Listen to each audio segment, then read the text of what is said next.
In today's video, Dog Squad, we're reacting to the Elite 8 of the 2025 March Madness Tournament. Final Four is tomorrow, so this won't take that long, obviously because it's shorter, but I will want to react to these games. We'll also be going over Final Four preview. I already kind of let you know my predictions and who's going to win the national championship, so we'll let you know again if you didn't see the short. But as we get into this video, make sure to subscribe button, hit the notification bell so you miss one of my videos. We're on the road to at least, I don't know what we're on the road to, honestly. I believe maybe I'd like to get to 1.1K soon, at least build up to maybe at least one day get to 2K. Thank you so much for 1K. I'll let you know when my live stream is for Madden. I just got done going over the Nintendo Direct. It's awesome. The Nintendo Switch 2 looks awesome. Fantastic system, game chat and all that. If you have not seen it and you're a Nintendo fan, go check it out on their YouTube channel. I will be pre-ordering that game. You can go see my Trey Dog Gaming, which is in the link in the description below, or you can just search up the channel. It is Trey Dog Gaming. The DOG are the only capital letters, besides the T, of course, in the front. So as we, that's it. So I'm just gonna go ahead and let's go into the video right now, Dog Squad.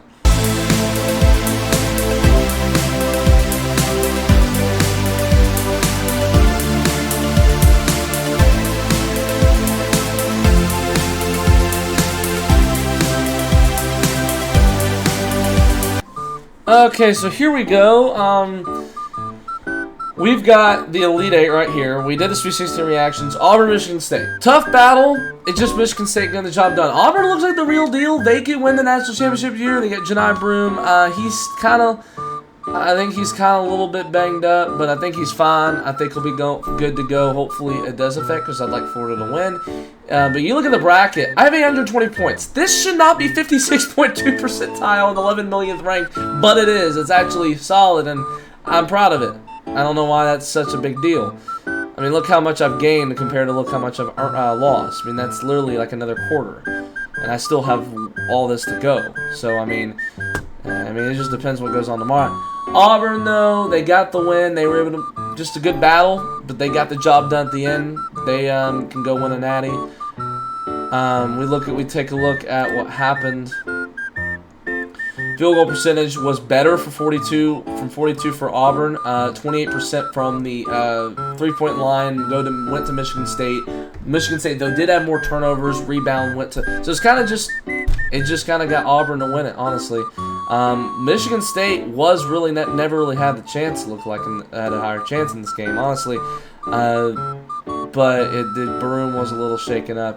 But Auburn will, it does advance, goes to the Final Four for the first time in 2019, second time in school history. This is a heartbreaker, but Walter Clayton is a dog. He clutched up again, just like against UConn. I got this pick right, saved my bracket.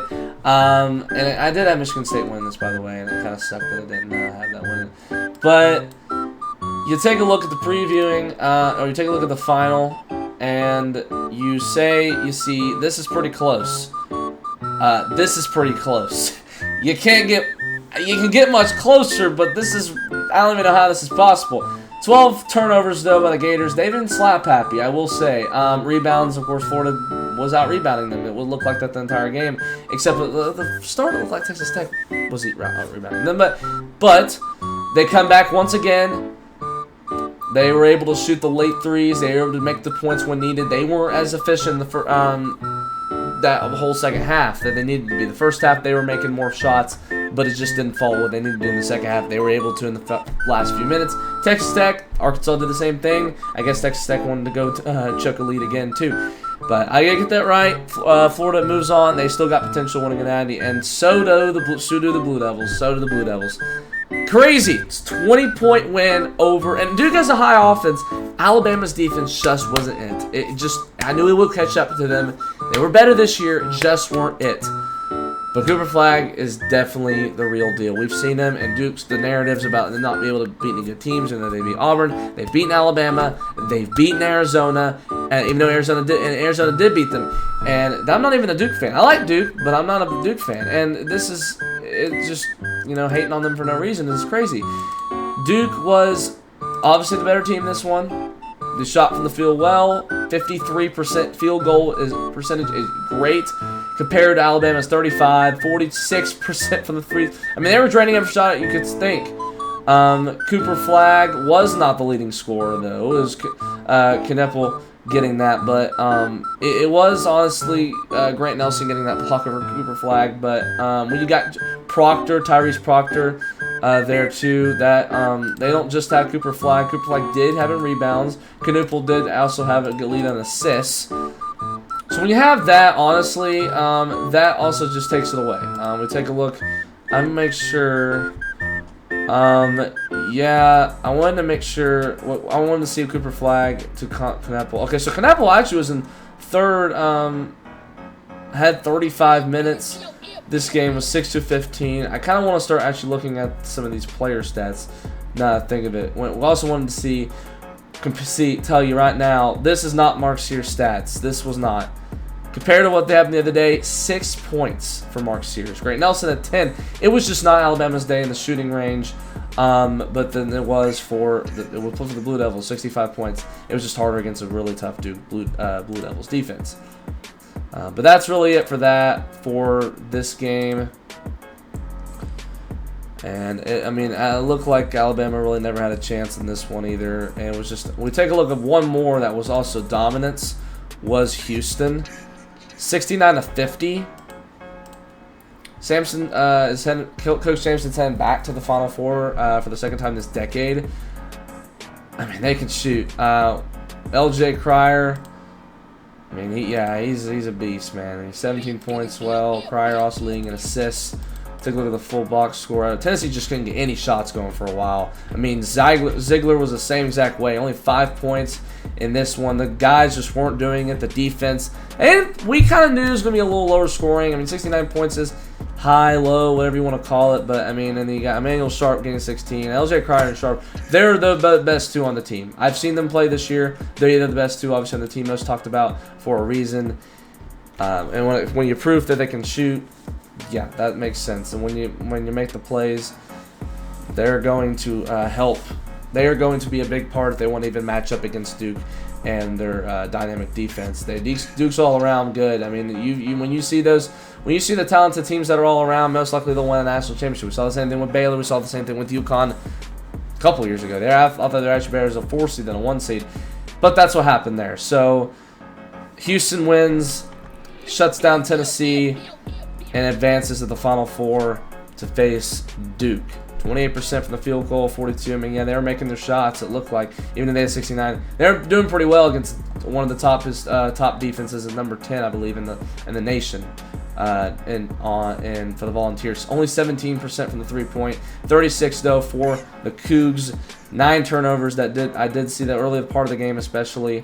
And then 35, 42 rebounds. Houston did get the advantage in that. All right, so we do have in the Final Four. I did have this game wrong, this game right, this game wrong, this game right. So you had opposite. Bottom left, top right were wrong. Bottom right, top left. Were wrong. Bottom left, top right were right. But yeah, those were the picks wrong. I believe Florida will get the win. They just cannot be slap happy. Auburn's got some weaknesses. So does Florida. Florida's got to make their shots. Auburn's tough. Florida's got to make them down the shots. Can't force the ball turnover. Auburn will get a big lead against you. If the Gators play dominant like they've been playing around all season, like they did against Maryland, they'll be able to shut down Auburn. And with Duke and Houston, Houston's got to be able to stop an offensive Duke. Houston's got a top defense in the league and the nation. They proved it against Tennessee, but Duke's way more talented with Knuppel and Cooper Flag and Tyrese Proctor. You got to have Sharp and LJ Cryer being able to knock down those shots, or Duke will win it. And I hope they do. I have Duke winning this game, so I have Florida winning as well. I have Florida win the whole thing in this bracket. You got my other one, the Here We Go bracket.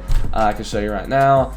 I got this. It's kind of like my bracket. I got Duke winning the whole thing in this one. It's basically just an opposite. I kind of had the same exact one. I mean, same Final Four, same Elite Eight, except I had Texas Tech going to the semifinals, or going to the Elite Eight, and not what you call it, St. John's. So that's why I also said it's lower. But 60% chance. How did it just go up just a second ago? Oh, sorry, this is my other one.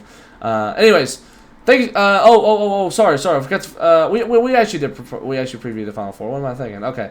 But that's going to end it for today, Dog Squad. That's my Final Four preview and Elite Eight reactions.